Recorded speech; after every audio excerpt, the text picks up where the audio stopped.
রাজা ভীত হয়ে বললেন, রাম লক্ষ্মণ তো ছেলে মানুষ, ভয়ঙ্কর রাক্ষসদের সাথে যুদ্ধ করতে তারা পারবে কেন? অনুমতি করুন, আমি নিজেই যাব। ঋষি তখন ভয়ঙ্কর রেগে গেলেন। তিনি রাম লক্ষ্মণ ছাড়া আর কাউকে চান না। পরিশেষে গুরু বশিষ্ঠের চেষ্টায় দশরথ রাজি হলেন। বিশ্বামিত্র রাম লক্ষ্মণকে নিয়ে রওনা হলেন। বলা অতি বলা মন্ত্র লাভ। সরযূর দক্ষিণ তীরে গিয়ে বিশ্বামিত্র রামকে বললেন, তুমি নদীর জলে মুখ ধুয়ে এসো, আমি তোমাকে বলা ও অতি বলা মন্ত্রে দীক্ষা দেব।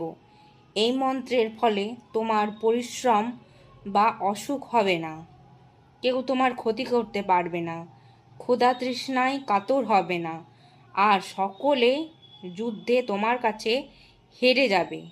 রাম শুদ্ধ হয়ে এই দুই বিদ্যা গ্রহণ করলেন।